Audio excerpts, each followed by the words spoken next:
Welcome back, everyone. It is time for a battle in the top spot between SK Telecom T1K and OMG. These two teams have met before at the 2013 World Championships, where SKT had that very famous mid lane push. They secured 6 kills, 1 Aatrox passive, 3 towers, the inhibitor, all of that in less than 1 minute and 30 seconds, and all of that action happened at 11 minutes into the game. I distinctly remember Charms and Cocoons landing one after the other after the other. So they ended up splitting that group stage 1-1. That was a play that allowed SKT to win a match after OMG had beaten them, with both teams tied at 2-0 in the table. Let's start with Monty. Considering the history, considering what we've seen already, what's your take on SKT? I mean, I still think they're going to be the stronger team here coming in. They have looked just a little more solid, and they've gotten better and better as the tournament progressed. We've seen that big-time improvement. They did look a little shaky in Game 1, but it comes down to that laning phase. It's going to be crucial for them to ban properly against Xiang. 100% agree on this. Laning-wise and individual play, skill-wise between these players, I actually don't see an advantage to any of the teams in the lanes. I think mid lane is going to be very even. I think bot lane is going to be very even. Top lane as well, both been looking strong. Both junglers have been some of the people you target when you said, oh, there could be a weakness for both teams here, but they've both been playing really well this tournament. So overall, all the lanes should actually be very even. This will be the first game you're almost going to advise Faker to ban out the enemy mid lane champions. Usually be like, yeah, Faker, he'll take care of that. Just ban everything else. But Xiang's been playing really well. Something we didn't mention in the opening segment when we were choosing like the favorite plays is his Syndra, which was spot on. Like, really nice performance. On a bit of a niche champion you don't really see that many times, so it's really nice to see Chinese players bring out these somewhat unconventional picks and play really well with him. So we've been talking about OMG a little bit. They are, of course, on the other side of the Rift, red side. They have played pretty dominantly coming into the tournament, and over the games yesterday, Freak, you noticed that they tended to focus a lot of their attention and the counter jungling on their opponent's blue buff. What's your take on that? Yeah, so both games they played yesterday, they're on the blue side, they're on the bottom left side. So if they want to take away dragons, and the more important buff in general is the blue buff, but those happen to be in like the same area, right? The enemy team's blue buff and dragon are in the same spot. So you go 7 minutes in, 8 minutes in, you can invade the blue, turn that into a dragon, and you've got all those map control. And that seems to be where the Chinese teams focus their leads, is actually around dragon area. It snowballs easily into taking the blue buff, and so they want to own the jungle all the time. That's how they get their advantages. Well, you brought this up yesterday, Freak, but we were talking about the kind of pick and ban phase and forcing Xiang onto Nidalee, which is not something that OMG plays particularly well with strategically. And if I was SK Telecom coming in, for those of you who don't know the Korean scene very well, it's very common right now in Korea to bait out a Nidalee pick and then counterpick with Yasuo because it's so strong, not only in the laning phase, but it really shuts down all of that poke and siege later on. And so Faker is comfortable doing this. We've seen SK Telecom K do this previously, and I'm wondering if that's going to be their thought process moving into this game. I really think actually will be, because if you shut down the mid lane for OMG, everything around the blue buff is gone. Like, the whole tactic for them is let Xiang in the mid lane 1v1. He will dominate the lane. When he wins the laning phase, he pushes the enemy mid laner down to his tower, and then he can freely roam either to blue buff, to bot lane, to top lane, wherever he wants to go. So if they can shut this one down, if they can put him on a weak laner, he won't be able to do it. And it will actually destroy a lot of things for OMG, because also they like to always go into the jungles, always do the invades. Everything's going to be gone then. If Faker beats him in the mid lane, beats Xiang in the mid lane, SKT got the game, in my opinion. We're about to get into predictions. If memory serves, though, I think it was the NLB games where Faker was on Yasuo against the Nidalee, and he went 1-5-3 or something like that. So the theory is there, but he has shown some weakness at least a couple of weeks ago. We'll see what happens. So as I mentioned already, it is time for you guys, the oracles at the desk, to lock in your predictions. Who will be victorious? SK Telecom T1K or OMG? Gonna run this one down the line. Deficio, where do your allegiances lie? I think it's going to be a very, very close game. I think this could potentially be the final as well of the All-Stars, but I'll give it to SKT. I think they're strong overall. I'm going with Deficio. It's SKT, T1K again for me. Beautiful. Well, there's not much left to agree. Both of these make valid points. Actually, I just disagree that it will be that close. I think SKT T1's better strategy is going to shine through, hopefully, mostly in terms of map movement, so I'm giving to SKT as well. Well, see, for me, my Scarf just is so much more comfortable I got to go with OMG on this one. So, I'll finally take back first place in the analyst poll. Oh, And we'll OMG have wins to this one. see. We'll have to see how that pans out. You guys at home have been voting, of course, into how your votes have measured up. Over at lolesports.com, apparently 78% of you guys predict that SKT T1K will take the win and remain undefeated. That is 3% more than this desk. Look at me doing math. Now, guys, we're going to send this one over to Joe and Jat to take us into the game. Have fun, guys. Thank you very much. Quick shot. SK Telecom, T1K and OMG have not faced off since the group stage of Worlds last year, where they, of course, went 1-1 against each other. And with the teams now tied at the top of the table with 2 wins, both will be looking for an edge in this match. 他们每个队员的实力都很强，再加上他们磨合了这么久，所以这些条件加在一起就能促成他们很强。 일단 그거 중국 경기를 조금 보긴 했는데 승률이 좀 많이 높더라고요. 그래서 좀 단점을 찾기는 어려웠고 장점은 그 팀 전체가 탄탄한 것 같아요. 그게 미드가 좀 강해서 미드 중심으로 좀 잘 풀어나가는 것 같아요. 我觉得他们在最近在自己的比赛中是输的比较多，但是我觉得这可能会恰巧使他们更强，所以我觉得我们需要非常努力。 일단 OMG랑 롤드컵 때 1대1로 승부가 났었는데 이번에 만나서는 꼭 이겨야겠어요. A lot of mutual respect there between the teams. Faker confident there though at the end. Yeah, and he's going to be really tested in this one as well because Shi-Young is the other great mid laner at this tournament. Absolutely incredible game coming your way. First of all, though, we're going to be checking out the starting lineups. On the blue side, we have SK Telecom T1 with Impact in the top lane, Bengi in the jungle, Faker in the mid lane, and the duo of Piglet and Pumandu. And on the red side, it is OMG with Go going in the top lane, Pomelo in the jungle, Shi-Young on mid lane, Sun on AD carry, and Alan on support. And of course, that brings us to our featured matchup for this game. And where else would it be apart from in the mid lane with SKT's Faker against OMG's Shi-Young? It really has to be because this is going to be a showdown. They are the best mid laners from their regions, and that pretty much means they're the best mid laners in the world. The fans are behind them as well. More than any other team, OMG builds their strategies around their mid lane, as they were mentioning on the analyst desk. They use 3-1 and 4-0 lane pushes to manipulate advantages for Shi-Young. And as we saw yesterday, Faker's still Faker. He was the Season 3 master of mid lane, and he's still at the top of his game. And played, of course, that LeBlanc yesterday against Cloud9. Something tells me that that kind of champion for Faker might not be getting through the banned phase today here from OMG side. I really wonder how many mid lane bans are going to get focused. Are they going to have enough confidence to say, yeah, Faker can deal with Shi-Young Syndra? Are they going to try to pick Syndra away from it? I mean, just knowing how dominant the isolate Shi-Young strategy has been for OMG, but also knowing the legend that is Faker on the other side, I think that's the main story of this game by far. Yeah, and exactly why we had it in the featured matchup. And there's one thing to do it against some teams, and it's another thing to do that kind of isolate strategy in the mid lane against SK Telecom T1K, the world champions from Season 3. This is going to be such a hard game for OMG, but they've put in the performances so far, both of these teams 2-0. SKT has been very good strategically throughout this as well. So I wonder if in the picks and bans they're going to block what OMG is doing, even if mechanically they might be ready for it. Well, we're going to find out as we hit the bans and the picks. SKT do have the blue side in this one, and their first ban straight out the gate, keeping it with that mid lane, is the Syndra, taken away from Shi-Young. Of course, even if you have Faker on your side, you still don't want to give the other guy his money champion at that point. Syndra gone, Cassidy gone because he's been banned in every game. But surprisingly, you can see Faker hasn't played too much of it. Cassidy is a little bit weak early, which would still lend to being bullied by whatever Shi-Young puts against it, which is why they would ban it. And then LeBlanc ban on the other side, taken away from Faker. I like it. Yeah, exactly, pretty much as we thought on that mid lane focus there. SKT, their final ban coming up here in just a second will be Jax, so don't want to get going in that top lane on the Jax who have that late game presence. And we can already see first pick here, regardless of what that last ban is, Thresh in the end. First pick will be Twitch, straight in there on the AD carry. Yeah, so it was Piglet's most played AD carry during all of his Korean games this season.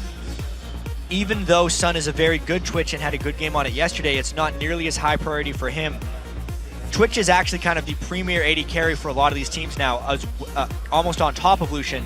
So I would actually expect Lucian to then be picked later by OMG, but not necessarily right off the bat because they don't have to.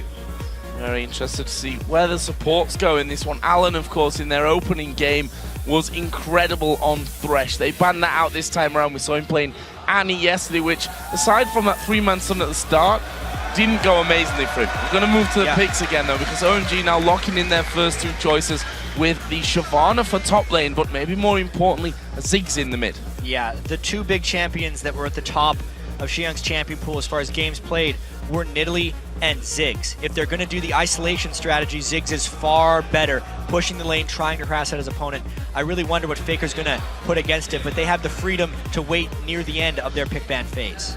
So we are going to see a new jungler finally here for Bengi. We've seen him playing Evelynn twice so far. This time around, we see a Lee Sin coming in. It could, of course, always fall into that top lane, but I think more likely at this stage to be with Bengi. We'll have to see. Also taking Leona for Mandu. Yeah, surprising that he picked that with Eve on the board. Obviously, you've gone to the other side with the Lee Sin. I think he's going to do that Sightstone build, go for vision control, which means they do need a fair bit of damage out of Faker's pick in the mid lane if they go for something. So on the other side then, Evelynn, as you mentioned, that was open for Bengi if he would have wanted it. Not anymore though, that will be taken away for OMG. So Pomelo will have Evelynn, and they take the AD carry as well this round with Lucian for Sun. Control over Urgot right now from Piglet. He doesn't even have to pick his role. At this point, they're most likely just picking both of their solo laners. They know exactly what they would be matched up against. They just don't know OMG's support pick. I'm actually expecting a fair bit of team fight utility coming in from those things because they already selected Leona and Twitch. Well, definitely running down the clock on this one, our SKT. And just a few seconds to go, we see a switch coming out there. It's going to be Orianna in the mid lane for Faker and Trundle for Impact in the top lane. Now, Faker has shown that he can play Orianna quite well. He played a lot of it actually at the Season 3 World Championships against Gragas when he had to, but he actually hasn't played an Orianna game during the OGN season or the NLB season that he got dropped down into. So a little bit of a break from the norm, so to speak, for Faker, at least this split. He's going to need that shielding and wave clear to try and keep up with Ziggs. Did play it a couple of times in Masters, though, if we want to stay in Korea Yeah. there. 1 win, 1 loss on Orianna. We'll see how he does in this one, because this is basically the top spot game right here. The chances of this being the one that decides who finished first, pretty much done and dusted. On the other side, OMG taking a while here. Support pick is what we're looking for Alan. As we said, he's played Thresh and he's played Annie so far. Thresh banned away. Will he go for Annie again? No, he won't. He's going to pick up Nami. Yeah, you can see they have a lot of long-range potential poke with the Ziggs here. It is his second most played support. Even though he played the Thresh and the Annie, which are standard supports, Alan's the guy who plays unconventional things. He had played 4 support LeBlanc games. It was banned here, so he couldn't go with it. But yeah, the 5-0 record on Nami, very brutal laner, especially with someone like Twitch, who when he pops out of stealth is pretty much just a turret of damage. That's when you throw the bubble right on top of him, try and pop him up, and you let Sun try and finish him off on Lucian. I do like that Nami pick for the team comp, and specifically if they have to lane against Twitch and Leona.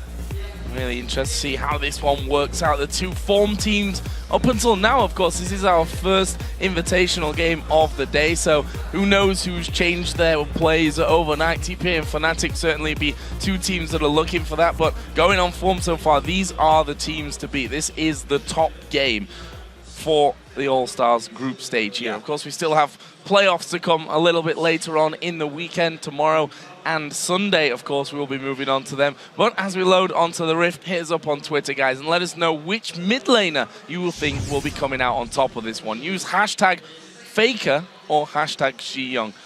It's hard to call. It's really hard to call. That's why I'm so excited for this game, especially because we actually might see just a full-on 1v1 with these guys with very little jungle intervention early, just because of the way OMG plays the early games. Fnatic might have something up their sleeve. They have been very good strategically this tournament, which has been one of their big weaknesses during their slump, not necessarily knowing the way to go early game or follow people's rotations in the late game, but they did that very well yesterday against their 2 opponents.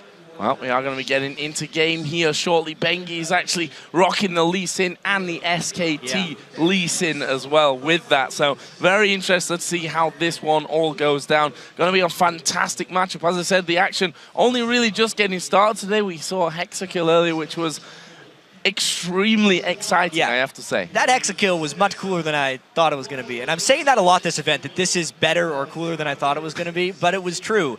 Just seeing where they came out, double Lee Sins, double junglers. I know that SKT had luck with the SKT skins yesterday when they did the Vayne and the Zyra. By the end of it, maybe they're going to play all 5 of them. They're just going to make it in slowly. Just need Jax to be They're waiting, obviously, till the grand final Grand Finals to play do 5 that. in a team. I'm not sure if that'll actually happen, or maybe if they'll even get to that grand final. Who knows what happens further down the line, especially when we get into those best of 3 semi-finals, which obviously are a lot more adaptive. As you can see on your screen there, looks like Faker just having a couple of little issues, but we do have the admins behind him, so they shall be working their way through that one. Hopefully we can get this one kicked off in the meantime. However, it does give us a little bit of time just to talk more about these teams, the scenario, the head-to-head so far. Of course, I mentioned it right at the start. 1-1 is their record from Worlds last year. 2 very one-sided games, funnily enough. That's one basic stomp for SKT, and the same then in the other game for OMG. And especially when we look at the way OMG performed after Worlds, you really see what a strong team they are now and they were. And let's just kind of think back in time a little bit and remember how OMG lost out of the World Championships. They got almost blindsided by Royal Club in a best of 3 in the quarterfinals because they drew the other Chinese team out of the group stage, who ended up rolling on to the finals and then losing pretty badly to SKT. But because they were so familiar with each other, it's tough to really get the general strength. It's like when teams scrim each other a lot, or their practice partners, or sister teams, as happens so often in Korea. They can just trade games off each other like crazy because they're so familiar. That's kind of what I think could have happened to OMG.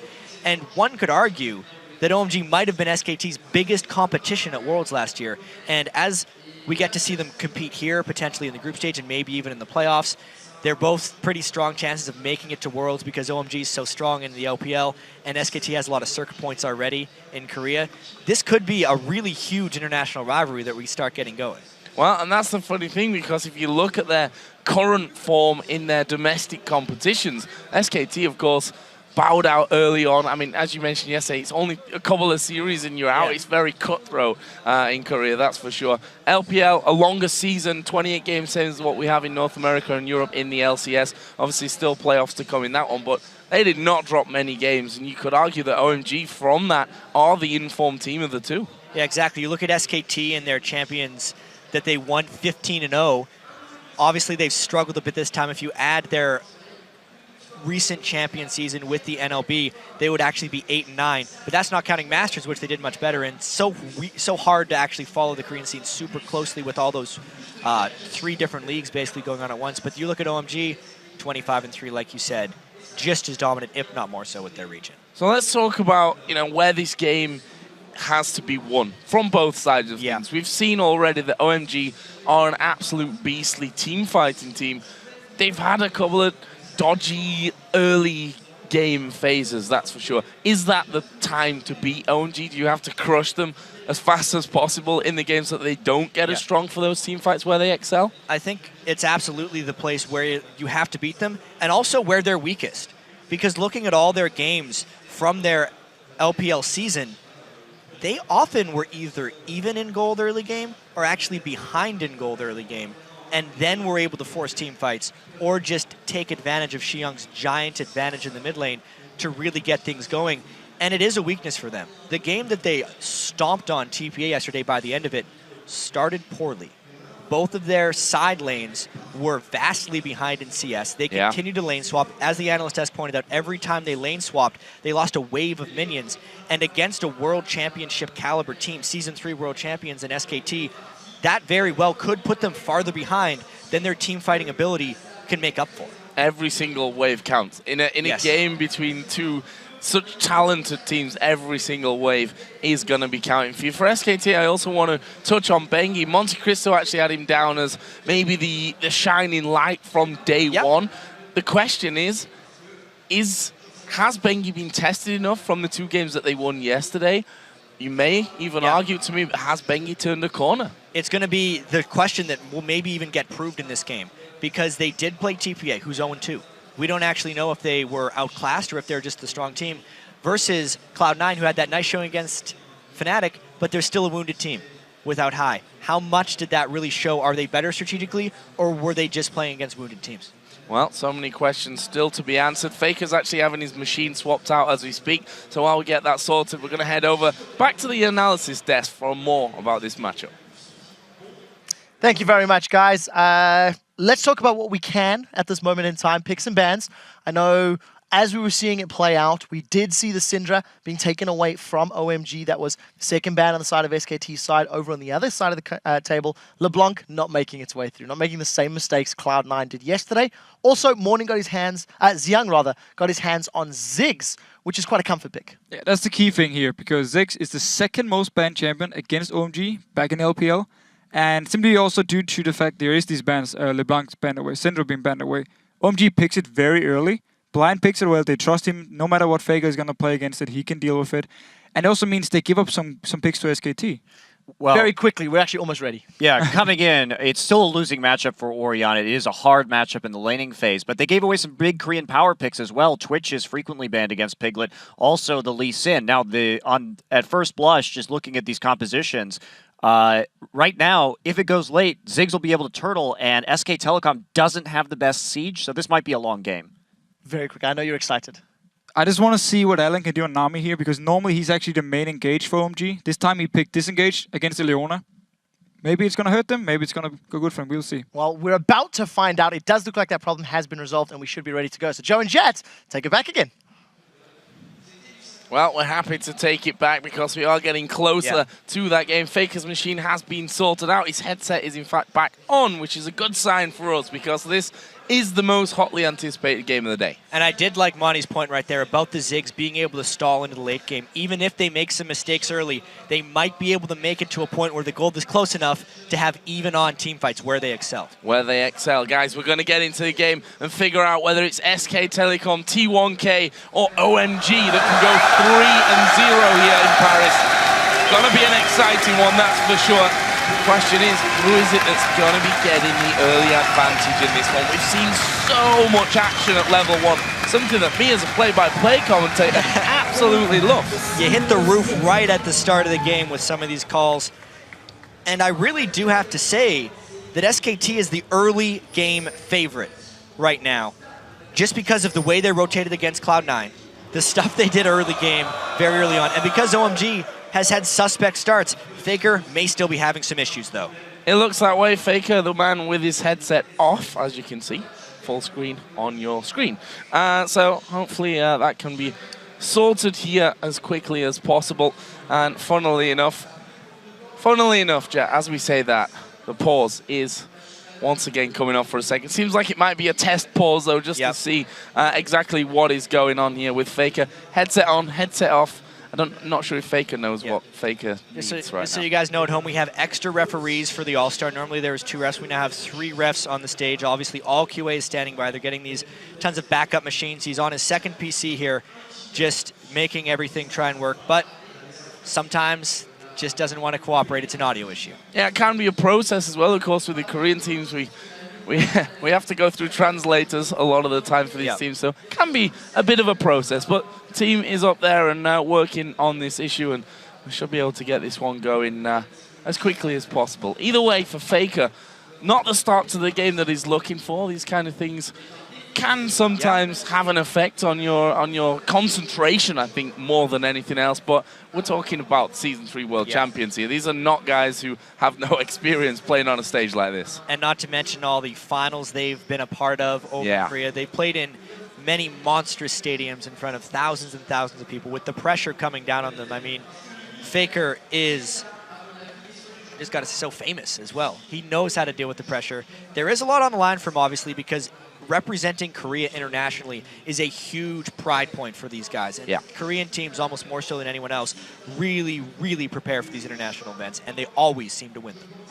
They do. And we heard yesterday, actually, from Freakies, looking forward to seeing a top international event that's not won by a Korean team.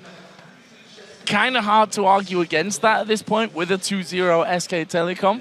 That might change here, though, with OMG looking strong. Freak's already got the OMG scarf on, which, by the way, looks very warm, something that we definitely don't need here in Paris. Yeah, I have to question where he got that, whether Pastry Time actually gave it to him at some point, because I don't remember Freak having it laying around, but he's got it now, which is the important. He's got it now.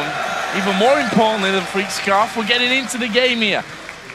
Are we going to see anything at level 1? We were just less than a minute into the game when we had that last pause, and as such, nothing really happening. Pretty much a line defense spread out across the entire map here. Yeah, they're dancing in the top lane, and there's some fun bomb action going on in the mid lane, where they're both faking recalls at each other. And Xiang has already tried to cancel and throw bombs every once in a while, but Faker hasn't let a single one land. They're mechanically testing each other right now. Who can cancel the recall last? And who's the best dancer, which I think Faker wins automatically with Orianna there in the mid lane. We'll see if they decide to have a little bit of a go at each other. You see the reactions there. Xiang moves one step forward and Faker says, nope, I'll take the step back as well. So this is definitely an interesting start. You can see on the player cameras there. That's basically first points for Faker there. That's the third one he's dodged. Oh! He didn't trust himself to dodge that one, but he did it anyway. Well, minions are in the lane now, and that basically was the level 1 from this game. It was a dance and a few bomb dodges in that mid lane. We can see the start here from SKT. Down at the red buff with the help from the duo lane. They're going to be facing off 2 versus 2 against Sun and Alan. I'm actually really happy to see standard lanes in this one because we'll really get to see the individual laning skill of these guys come out strong. It also means for SKT that it's not going to be as isolated in the mid lane. Look at this early damage though, big fight! Sun's in trouble, actually will flash away, but now it's Piglet that has to flash as well. He got very, very low from that one. In the end, it's Mandu and Alan that end up going head to head. If we look at summoner spells here being burnt, Sun, with the heal, uses Piglet actually went Ignite and Flash. Exactly, but Mandu still has his heal. If they do that trade again, it could be in the advantage of SKT, but they don't want to take any risks. He's actually the one recalling first, which will mean Sun has an level and experience advantage in that bottom lane. Alan just showing Mandu who's box, keeping him zoned away from everything there. But obviously with the recall of Piglet now, will be them starting to, I say starting to fall behind. It's already a 10 CS difference after that little engage or encounter here in the bottom lane. The top lane, of course, we did see a brief moment of dancing from both Impact and Go going just next to the turret. Currently, they are level on the CS with Go going just slightly ahead actually in levels here, already up to level 3. Have to say, Impact has been really impressive for me so far this week. Playing the Shyvana himself has pretty much bullied everyone he's gone up against. Yeah, especially Balls yesterday. Oh, yeah. The guy who was the top lane carry for Cloud9. That's really the first bad game I've seen from Cloud9's top laner all season, really, if I include what's happened.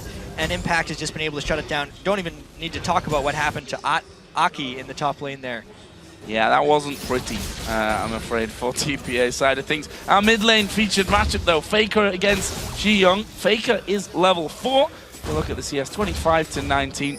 Not expecting these guys to really be missing much of a beat when it comes to actually farming up. This is where it gets interesting, though, when Pomelo and Bengi start to get involved in that lane. I do have to say, even right from the start, Shi-Young usually has the other guy pushed back, and even if he's behind on CS, he's done damage to them. He has done neither of those things to Faker so far, so I really do think Faker has the upper hand in that lane early. Did see Bengi actually come into the bottom lane there. Can't even hit the minefield. A bit of a look. Yeah, not quite.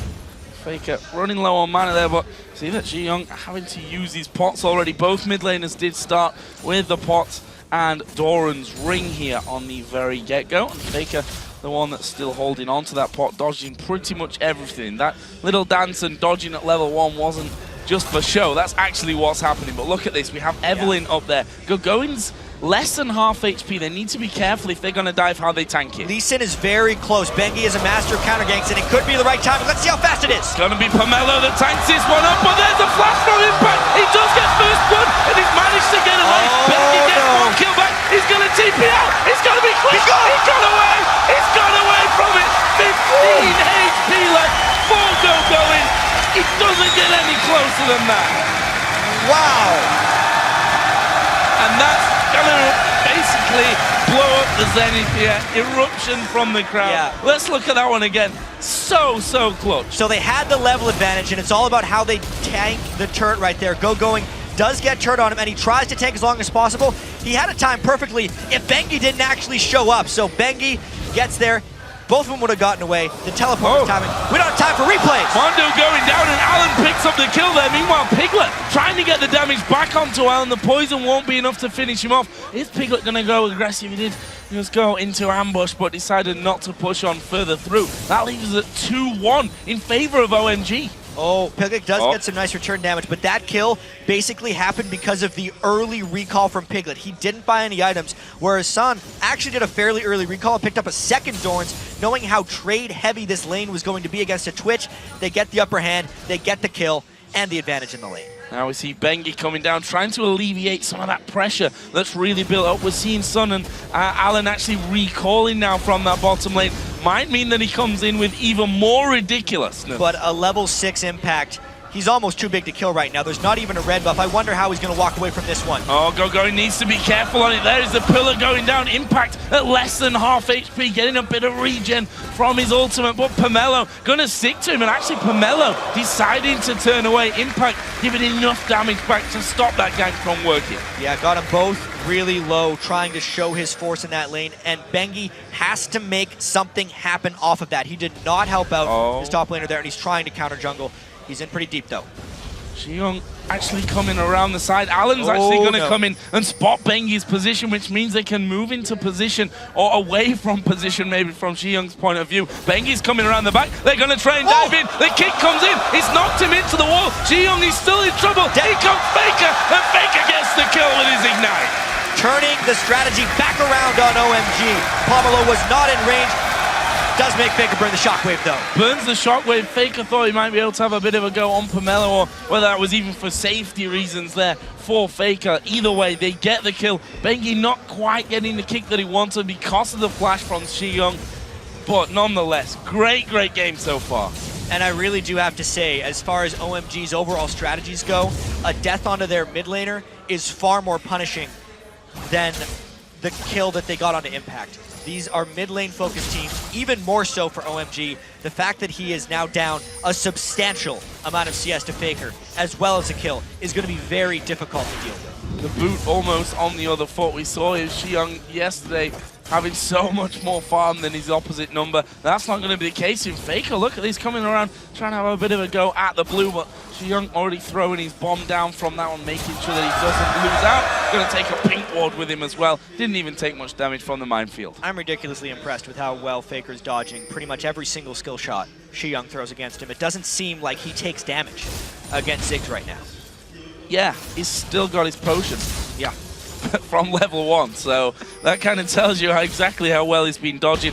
The bottom lane, of course, where we did see those kills coming in earlier on, has a vamp set to here for Sun now, as Impact going to be TPing his way back up to that top lane, which gives him the extra farm that would have been lost if his TP wasn't available to get into that top lane. Yeah, and talking with a lot of the experts on the LPL, they all say that Sun is kind of the secondary carry for SKT. Nice jump back! Mandu's gone far too deep on this one. He's gone into turret range. They're going to focus Piglet. This could be a double kill. It will be Alan that gets it. Not quite the double kill, but the bottom lane goes down. Xiong going to get kicked out. They're going to go straight in. He throws his bomb down. He's still alive. He might actually die. He does. Xiong gets one with him. How did he manage that one? Throwing his ultimate right on top of himself. Action everywhere. It's too much to even talk about. He focused everything down as the dive happened and managed to get something back. But the secondary carry for OMG, Sun, needs to be the primary one this time. The moves he pulled there on Mondu, sucking him into the turret while the culling was going, is just brilliant down there. It's Faker doing everything he can, and amazingly, Piglet and Mondu are actually losing their 2v2 lane. Pomelo, you are in trouble, my friend. You're dead. Faker is on a killing spree now. 3-0-0. He's just hit 100 CS, which is by far the most in the game. And now going might be falling as well. Impact's going to go all the way on this one. Couple more hits. Impact has to flash away as well. That was close. You could say these guys are pretty damn close in skill. And Faker just seems to be one step above. He's the one keeping them in the game right here. And as you said, Joe, it's like the boots on the other foot. Young is used to dominating in the mid lane, and OMG is used to making their game plan around that. But this time it's the opposite. Their side lanes are winning, and it's their mid lane they have to support too. How are they actually going to deal with that, as the gold is pretty much dead even? Not sure I'm going to survive this game, Jack. It's certainly living up to its name right now. Everyone in high anticipation of this matchup. So far it is, of course, SKT with 4 kills to the 5 of OMG, but look at the gold. The gold is bang even here, 11 minutes into the game. You have to worry here, though, for OMG, because look at Faker, farming an absolute storm. He's sat on 3,000 gold. That's bad for OMG at this point. He's got a 2-level advantage on Young, and those bubbles are just seemingly seeking missiles right there, but he gets stunned up. Allen in trouble. Oh, there's a tidal wave coming out. Mondu's going to fall low, but they do get the kill. San not going to stick around there. Is he going to try and duel Piglet? That wouldn't be the best idea. Flashes away as the Zenith play comes through. I was going to mention it's a bit of a weird build by Sun right here, building a Sheen first. He's going for a Triforce. You often see in either Bloodthirster or Phage, but more action. Going caught up top. Are they going to dive? Nope. Question answered on that one. Going did have his ultimate available if needs be, but look at this. Pomelo is down in the bottom lane. He's given his position away now, but he doesn't seem to care. It's Mondu that he wants to get in on. Here comes Young as well from the mid lane. Is he going to throw the ulti down? Good slow from Piglet, and what looked like could be impending doom for Mondu. He's an escape quite cleanly. Yeah, Young is way out of his comfort zone right now. He had to roam down because he wants to stay away from Faker, using his ult just to save that. That's what Ziggs is able to do. It's one of the versatilities of the champion, but he really didn't make anything happen with that roam down bottom. Incredible, incredible game. Only 12 minutes gone in this one. The goal, 800 the lead now. A little bit of a swing there for SKT coming in. Impact, the man who's almost got his Blade of the Ruin King finished up, doing good damage to the turret, but it's his bottom lane that's going to be once again focused by OMG. SKT already backing away from this, so they obviously feel like there may be an unseen threat hiding there as going here. Is falling low. Impact going in again, doesn't trust himself underneath the tower. They are so close in this top lane. Going is losing out, though, because he's the one having to use his turret as a defense mechanism, losing in CS to Impact despite getting a kill on him early. Oh, Mondu throws out the Zenith Blade, didn't catch Allen. Evelyn is still waiting, but look at Bengi on the minimap. He's moving around to this bottom side as well. We could see a 3v3 fight breaking out. There's a Solar Flare. They're going to go for Allen. They hooked him up there. Can they finish him off? Bengi's going to come late to the party. Mondu actually going down. Allen is ticking. He's used the heal in this one, and he's got enough to survive it. And can you believe it? SKT start off the fight, and there you see the danger once again of the Evelyn. The Evelyn has been big stuff for Pomelo, but honestly, that's now 2 lanes that are starting to lose solo for OMG. It's going to make it difficult for them to pull this one to late game. Did point out in the team compositions that SKT doesn't actually have much siege based on the wave clear of OMG, but Young is going to need to get a lot more farm onto Ziggs in order to stall out like that. It's really just this bottom lane that is the last vestige of advantage for OMG in this match. Sun is level 9 there to the 8 of Piglet. CS definitely in his advantage. If you look at that mid lane, of course, that big lead that Faker had built himself up continues to be the case. His 3,000 gold was invested heavily. Athene's Unholy Grail already finished with Sorcerer Shoes and the Blasting Wand as well. Compare that to his opponent in this one, Young, who's basically got nothing. Only the workings of that Athene's Unholy Grail. I think he's going to go bite now, but he's way behind. 1,600 gold behind, to be exact. And that is unacceptable for OMG. And even though this seems very simple at the start of the game to say, oh, they're just doing standard lanes. Standard lanes aren't standard anymore, especially over in the games in the OGN or even for OMG. This is very good by SKT, trusting Faker to be able to beat Young in that 1v1 and getting repetitive ganks by Bengi. It's almost like Season 3 all over again for them, but SKT pulled it out at the right moment. Oh, they're going to go in towards Faker, but it's going to be a bait. Shockwave comes down. Ulti comes in as well. Bengi's going to go low, safeguarding away. They kick Pomelo back, but here comes Young. Faker's going for the kill. He has to back off though. Allen's come around. Tidal Wave comes in as well. Now Impact's coming down. Are they going to be able to pick up a kill? Faker doing good damage. Young goes very low. Can they finish him? It's Impact that's in there right on top of them. Faker flashes in. Does he get the kill? Yes, they do in the end. Now Xiong is focused. Bengi falls. It's Alan on the top side. It was a double kill for Mandu. They're going to let Alan walk away. A 2 for 2 in the end. These fights are so close that supports are the ones that end up taking up the last kills because they're just trying so hard to finish people off.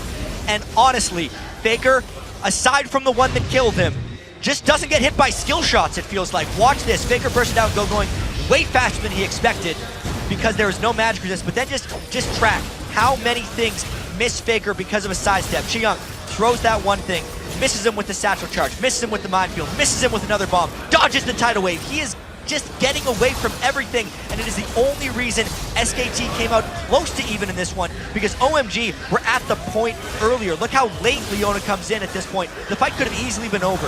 Finally, the last one hits Faker, and we get the kills traded on both sides. Ridiculous mechanics displayed in that team fight.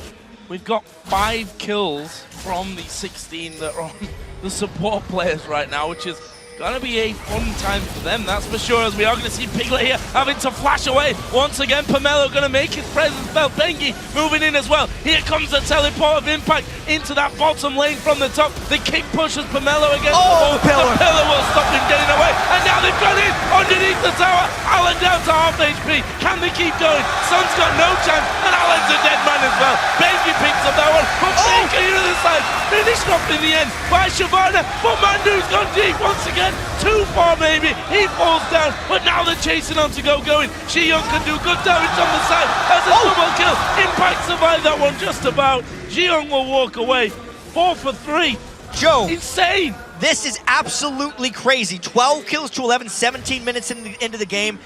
A lot of the Korean games this year have been slow-paced, so to speak. This is nothing like that at this time because these games are both on top of their game. Piglet had to flash at the very start for this, and this was SKT trying to take it all. Once they got that one kick into the side and the pillar to isolate 2, they actually went for the third because they knew they were secured, but that's what we saw. We need to track how Faker is going down because he was trying to finish things off and they piled onto him. But because of the formation of the map right now, they ended up just running into each other, always collapsing in. A missed skill shot right there by Mandu that they could have needed later to end up that chaotic fight. At the end of it, it was 4 kills to 3 kills, and SKT with a bit larger lead. And it's only a bit as well. 20 minutes almost into the game. This will help, though. We're going to see a Dragon. If they can finish this one off, that will give a good lead over to SKT. However, they need to be careful here. Piglet getting destroyed by Sun. Tidal Wave going to come through. There's a shutdown. Sun might die from this one. Again, the Solar Flare from Mandu locks him up. Alan now is going to be chased around the side. Evelyn's coming in here. We've got Bengi. We've got Faker. Been deserted. Moving in as well. They're going for Alan. You're not surviving this one, I'm afraid. They could even tank up that tower and take it down. We actually saw the teleport coming in from Impact. No, it was a recall. Sorry, I'm telling lies. Because that top lane had been pushed so heavily. Going, getting the outer, working on the inner. The outer mid lane is being pushed as well. SKT reply with the outer bottom lane turret of their own. Yeah, and the mid one. Even in a game as chaotic as this, every action does have a reaction, and Going has to use that Blade of the Ruined King to try and escape. Makes him pretty quick. Just trying to look at this game from a higher level at this point. It is still very close, and the siege defense is going to be very key for OMG when the game gets to that point. But for now, they're too busy fighting. Oh, Impact knocked back by the satchel charge. The minefield will slow him somewhat. Can they finish him off? Yes, they will. Piglet's off as well. May feel like they could have gone for that one, but safety, the name of that game for them. They'll take quite happily the kill onto Impact. Piglet is actually getting punished for a lot of his positional moves this game. It is a very good champion select by OMG after the fact in this game, because remember, that was a Twitch first pick. So OMG got to build their entire composition around trying to punish a rat as soon as he comes out of stealth. That's what the Nami is doing so well with those bubbles every single time he pops in that lane. And that's what Xiong did with his Ziggs AoE the instant Piglet tried to turn. Let's try and get to items, shall we? Let's try. Tried a couple of times, but basically just gave up on it after a while. Mid laners in particular I want to look at. While Xiong had a horrible laning phase in terms of farm, he's now picked up 4 kills, died only one more time here than Faker. We can see Rabadon's death cap added into his Athenes. On the other side though, Faker still ahead when it comes to the items. Athenes, Void Staff, needlessly large rod now out as well. And Faker actually tends to go to Void Staff before death cap fairly frequently in games. It's one of the things he likes to do.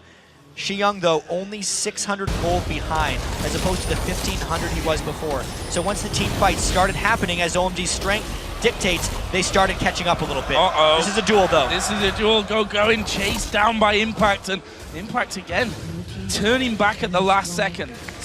Sun here finishing off finally that bottom turret. Yeah, finally, as you say, with the Trinity Force, that's a faster turret-pushing build for Sun. I do want to touch on Faker's Void Staff build a little bit, though, to kind of explain why he does it. It gives him more neutral target selection as far as who he gets to hit. And with the game as chaotic as it is now, and jumping on him so frequently, he wants that magic resist to just try and blow through him if he does get some MRO on that Shyvana. OMG here playing a very sneaky game, moving through the bottom side of the SKT jungle. Of course, they have Pomelo, who can do that a little bit easier than the rest. Funnily enough, if they'd have gone a bit north, they would have maybe found Piglet, that's but a they big spotted collapse. Alan. He gets caught up in this one, locked up by Mandu, puts some good damage back onto Piglet, but he's not going to escape from it. Piglet gets that kill. Now Pomelo caught inside of the SKT jungle as well. There's the kickback towards Faker, who throws in the ball and picks up the kill. Pretty big positional mistakes right there by OMG. They were trying to set up more punishment for Piglet, but as they're so used to not having to deal with, their mid lane has lost control, so they couldn't make those aggressive moves into the jungle because they're the ones that get collapsed on now. This Baron may be indefensible with their jungler and support down, but they're going to try. Baron Nashor at half HP. Going is maybe the savior of this one. Ziggs is coming in though, and he has his ultimate. That could be the big one here for Young. He's actually going to throw that in. That knocks Impact low. There's a call in from around the side. Mandu's going to tank it up though, and they pick up Baron. Now they're going for going. The shockwave lands. He tries to dive out with the Dragon's Ascent. He's going to get away from that one as well. Just about. Almost went down. He's going to try and lifesteal there from the golems, but good Baron, solidly picked up. You have to give credit to Mondo as well for for tanking up the entire Cullen from the side. Yeah, he's taken those kills to build a lot of nice tanky items as well.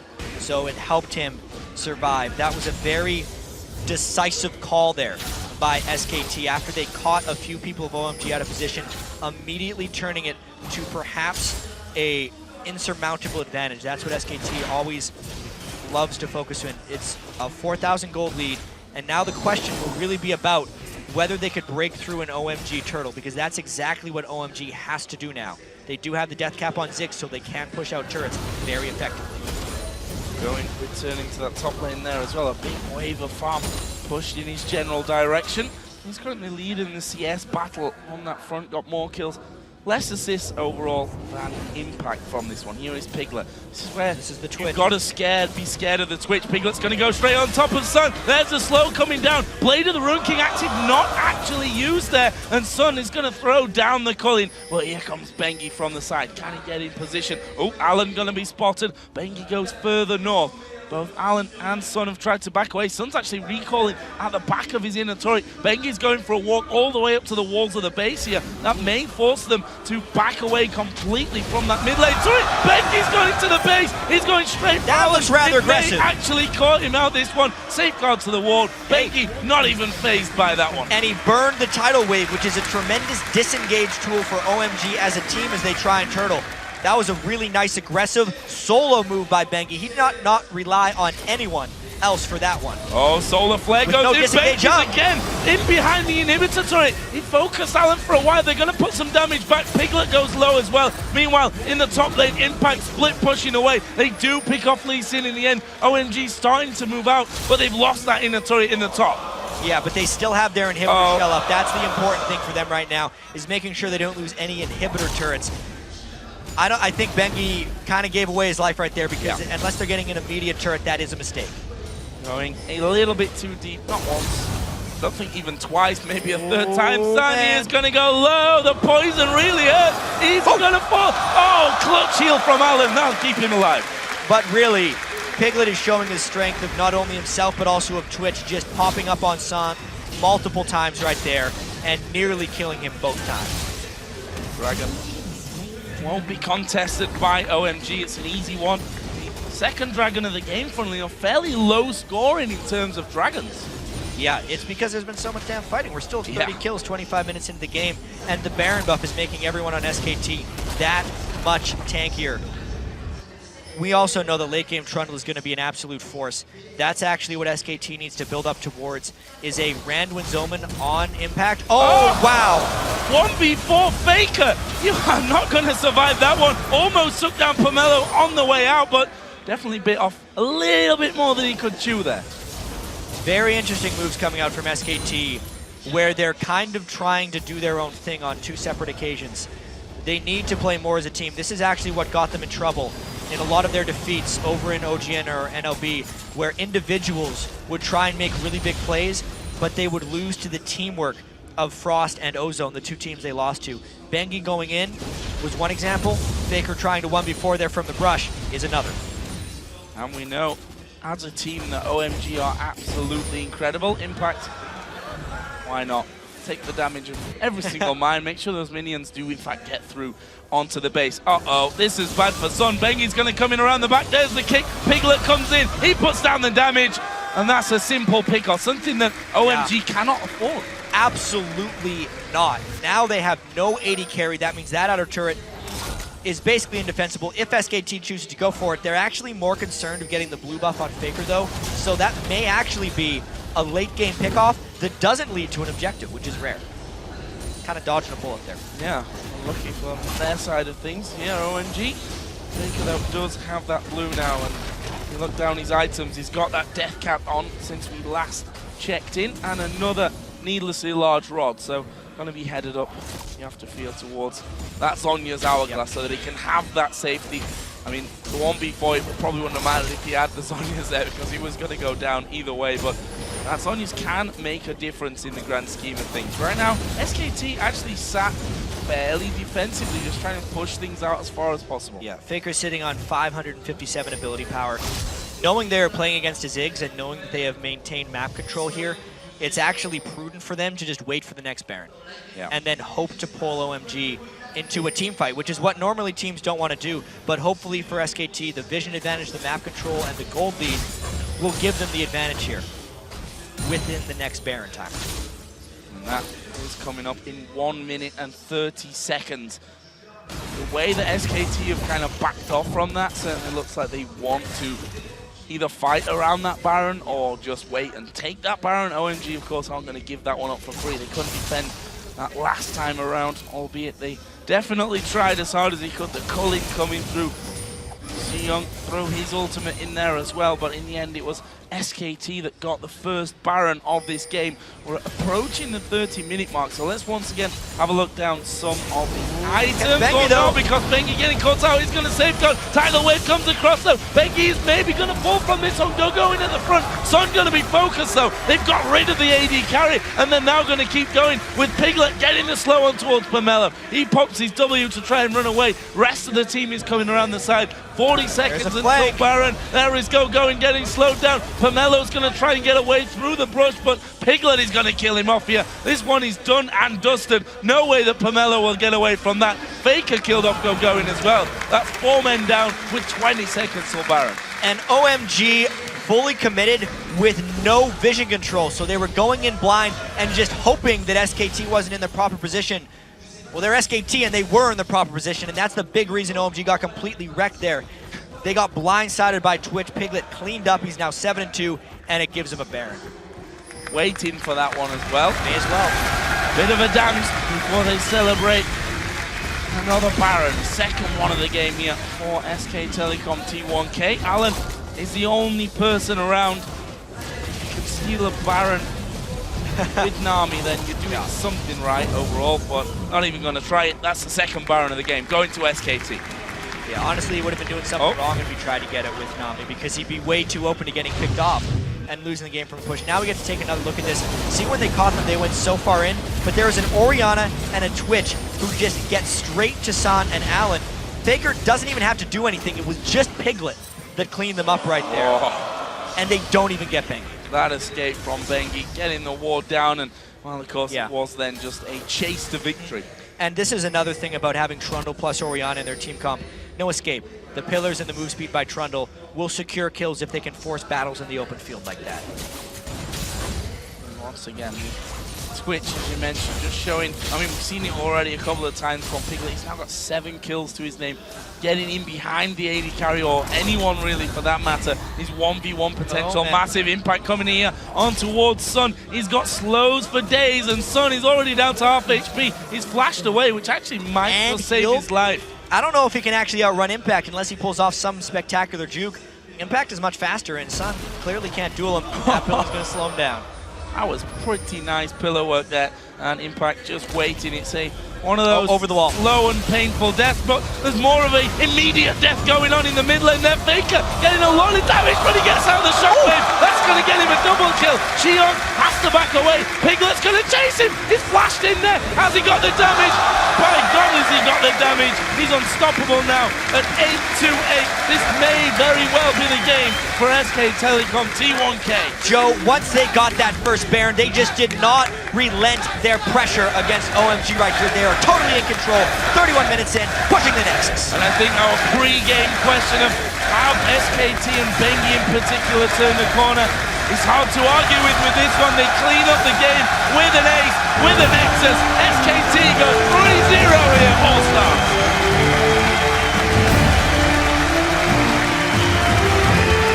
And the crowd was absolutely so loud after that one.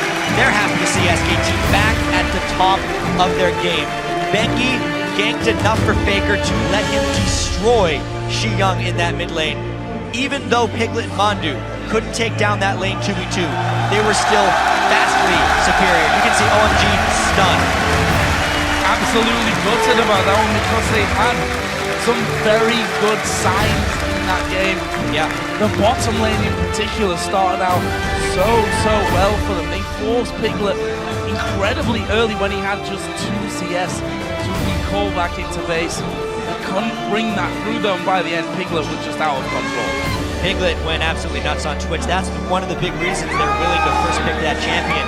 Knowing that against OMG, you're often going to have to come down to team fights, they made sure to pick a pretty damn good team fighting AD carry. And Piglet had his positioning later in the game, even if he didn't have it in the lane. Absolutely incredible game. Certainly left me breathless, I think is the right word. You don't in expect, a couple of different areas. You do not expect a 26 to 15 kill game. No. When you're seeing potentially the two best teams here. 31 minutes that game actually felt a lot longer. I think because we had so much action, there were only 2 Dragon pickups. Yeah. There were exactly as many Baron pickups in that game as there were Dragons. That just shows you how Dragon was not really a major factor for the concentration of both teams. It's because there was so much else happening within the map, they almost didn't even have time to go over to the Dragons and pick them up because they were more worried about the top lane battle, the mid lane battle, getting picks, going for Baron, things like that ended up happening. Impact, I want to talk about him again here because we mentioned his Shyvana performances before. He's done it again here on Trundle. Yeah, I haven't seen a top laner excel against him. Going did better than anyone else because he was able to stick with him and not fall behind, still picking up some kills in team fights. But yeah, Impact has been an unsung hero this event.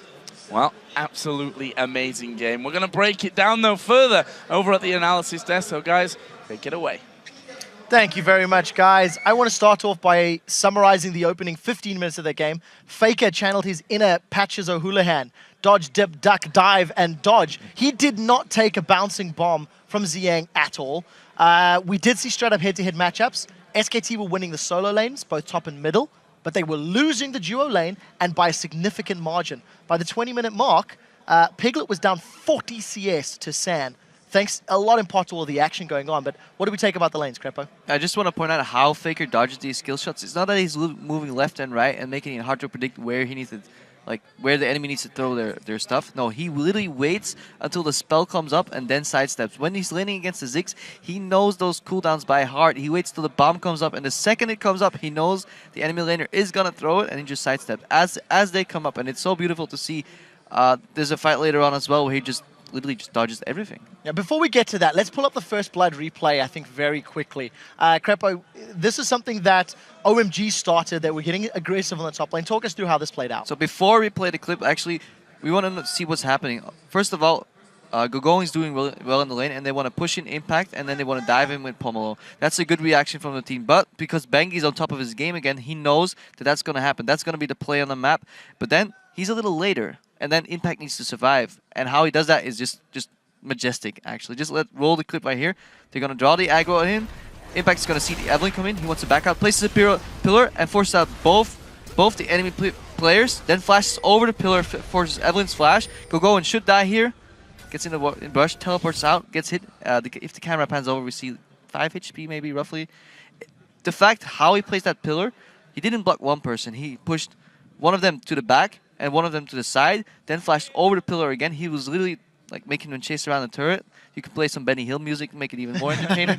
So well played. And this shows, even after that play, Impact goes to base and teleports back to his lane, and that's literally where he wins the game. Yeah. Exactly. Even worse for OMG, because going used the teleport to the base here to survive, so he couldn't go back to lane instantly. Impact could, so he got a hit in CS there, and from there on it was pretty much just a one-way track. Yeah, it was the assist to that, also the assist, yeah. Trundle Impact got in that game that really helped him start to take an advantage in that lane in a matchup that's only going to go more in Trundle's favor as the game drags on.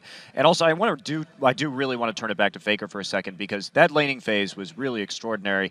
That is a matchup that it is very hard for Orianna to win, and I was just taking some totals throughout the game. 7.5 minutes, he was up 70 to 46 CS. That was about the time the kill happened in the mid lane, but by 10 minutes even, he was 3-0-0 at 101 CS. So we're talking nearly perfect CS with 3 kills in the lane. In contrast, 59 CS only on Ziggs at 10-minute mark. So down on kills, down on CS. It really felt like SKT were individually outplaying OMG in all of the skirmishes. In the solo lanes. Even, I agree with there, bottom was working in OMG's favor, but even when they did get involved in the team fights later on, you felt like SKT were just out-positioning and out-rotating in some of those moments, those team fights. Yeah, OMG are really bloodthirsty, and they rely on their coordination and the fact that they think they're quicker on the draw. Like, they think, oh, we're going to get to your blue buff, and we know just kind of instinctively, well, we're going to get there first, we're going to get the dragon first, and, like, if you take a fight, we know we've got more people than you. And they just kind of got greedy over time. They were cutting corners and getting caught out because, well, they blew their cooldowns, but actually Twitch was right there. But this might actually even be the issue for OMG, that they are so fast with their things. They don't get the wards up, they don't get proper vision, they don't even think, oh, who might else be here? So we even see them in a team fight where they go for Bengi. It's actually in the late game, about 26-minute mark around the Baron. They put all their abilities into Bengi. He jumps away. There's no vision around him. Twitch just pops up, shoots onto the AD carry, shoots onto the bottom, to the back side of the team, and just destroys OMG. And they simply lose the fights because they are so fast and engaging. Let's quickly actually bring up one of those team fights that exemplifies this exact story. With the second team fight we want to bring up, it's a little earlier in the game than what we're talking about right now. It does take place in the river near the Baron. DeFisher start us off and Crepo chime in later. Well, so this team fight here is actually also to give some credit to Faker again with his dodging abilities. First though, going without his Blade Rune King completed, actually roams down. He's very easy to take down, he's very squishy. And notice Faker here now. From here on, he's just going to dodge everything Xiang throws towards him. Even the wave here, he actually dodges up towards is not going to hit him. And this means he buys enough time, even though Bengi's so low here. Pumadoo actually comes at the mid lane here, all the way from bottom lane to join with his team. Picks up another kill once he actually joins in. Faker will die from the last bomb, you can't dodge it all. But then Pumadoo joins in. Not only that, but Faker's flash in nearly killed Evelyn right there. He was in probably single-digit HP after that, so it was just a very subtle miscalculation on the flash to get the kill onto Eve. Well, closing thoughts on Crepo just before we have to move on. Crepo and Freak. Sorry, Freak. Yay! Yeah, I'll go first. I just want to point out the differences in vision control. SKT is almost tunneling on it. We saw a Ruby Sidestone rush almost on the Lee Sin after his jungle item. And then on the support as well, no finished items, just Ruby Sidestone. They're playing so hard on vision control. They had 5 pink wards up on the map. Compare that to what OMG is doing. Very few wards. At one point, they pink ward a brush, move past it, sit in the brush, try and bait somebody in, but it was clearly warded. SKT reacts, kills one guy, and goes to Baron and get Baron. That's because OMG is so used to playing against opponents with poor vision control, and they just got out-visioned. The other thing I want to point out as well is, and I know this would have changed the dynamic of the lane a little bit, but Alan, and I know Jack mentioned it in the commentary, just picking Annie, right? He's like, it's the default engager guy, right? OMG's going to go Bloodthirst, look for a fight. Flash Tiber's a lot better than Tidal Wave, right? Like the Tidal Wave that Faker dodged right there, would have just died to Tiber's right there. Like 100% you can't really miss that. So Alan goes back to a more comfort pick, and that OMG playstyle works a lot better. Yeah, I do agree, and I am sorry to cut this off, but we do actually have to throw this one over to Shox, who is with SKT's Impact for some inside information about them taking lead in the groups. Thank you very much, Quick Shot. Indeed, joined by Impact, and once again, my home in is going to assist me in the translation. Impact, first off, congratulations, 3-0 so far in the tournament. The first thing I want to ask you, OMG was looking so strong yesterday and today as well. What makes them so strong? And also, what was the key for you guys to taking them down here? 지금 OMG 팀은 이제 어제도 그렇고 이제 되게 강팀으로 알려져 있고 되게 잘하고 있어요. 근데 이제 OMG 팀의 장점은 어떤 것 같고 그런 강점을 어떻게 공략해서 SKT1 K팀은 이겼나요? 일단 기본기가 탄탄한 팀이고요. 그리고 전략적으로 좀 더 그러니까 준비를 해와요. 꼭. 그래서 그게 강점이라 생각해서 하고 저희도 근데 이번에 이긴 이유가 저희가 기본기가 좀 더 탄탄해서 이겼다고 생각합니다. I think OMG's biggest strength is their basic mechanics, and they always have a strategy prepared for the game. But for this game, I think our basic mechanics were were better, so I think we could win the game. So your direct lane opponent was going yesterday in an interview. You said that they were quite confident that they could beat you guys today. Did it add an extra bit more of satisfaction that you were able to beat him here today? 어제 이제 OMG 고고인 선수가 인터뷰했을 때 오늘 만나면 꼭 이길 거라고 얘기했어요. 그런데 이겼잖아요. 네. 그럼 임팩트 선수는 라이너로서 이겨서 좀 더 통쾌한지 기분 어떠세요? 이번에 고고인 선수보다 제가 좀 더 잘했다고 생각하고요. 근데 고고인 선수가 좀 긴장해가지고 했던 플레이 때문에 좀 더 아쉬워요. 긴장 안 하고 좀 더 잘할 수 있을 것 같아요. I think for this game, I played much better than Gogoing, and also I think Gogoing was a bit nervous. I could see it in his plays, and I think I hope I could play against him next time in a better shape. Yeah. So you talk about your shape, and yesterday Faker mentioned in the interview, I feel like this is really can be the turning point this tournament for SKT. How do you feel about your performance in the tournament so far? 이제 어제 페이커 선수 인터뷰에서 지금 올스타전이 SKT1 K팀의 전환점이라고 얘기했어요. 임팩트 선수는 지금 본인들의 활약이랑 이제 이런 기량에 대해 어떻게 생각하세요? 지금 조금씩 나아지고 있고요. 그리고 저는 SK의 전환점이라보다 저의 전환점이라 생각해요. 왜냐면 NLB 때도 안 좋은 모습 보여주고, 그러니까 한국 쪽에서 안 좋은 모습 보여주다가 제가 마음을 잡고 좀 더 잘해야겠다 이런 생각 많이 하다 보니까 여기 와서 좀 더 잘해진 것 같아요. I agree that it is a turning point for our team, but I think it would be a bigger turning point for me also because I've been doing that well during spring season in Korea. And hopefully I'm practicing a lot, so I'm hoping to play much better in this All-Star Games tournament. All right, well, you definitely played very well in this game and the entire team. Congratulations once again, Impact. Thank you. And now we're going to go back over to Quick Shot and the analysts. Thank you very much, Shocks. Great interview, and we'll have to see how SKT continue to perform. Division, I cut you off just before we go to an ad break. What was the point you were trying to make? I just wanted to support the Freak in what he said about the lack of the Annie pick here, because we actually saw Nami with the tidal wave a lot of times. It was part of the engage coming in, and it didn't work for them. With the Annie pick, they could have just instant engaged, like you just said here. So it was an issue for them. They didn't actually have a hard engage on Alan like they normally do. Well, we'll have to see if they can figure that out for the rest of their games. Coming up shortly, guys, Cloud9 will take on the Taipei Assassins, and the North American team can lock up a place in the semi-finals with a win. Now, I have been talking about the all-star viewing parties all around the world, and there's one taking place in Warwick University in Coventry, England. If you guys are at home, be sure to share how you're watching the action all the way in Paris by tweeting your photos to @LOL Esports. Use the hashtag AllStar. We'll be right back after the break, guys.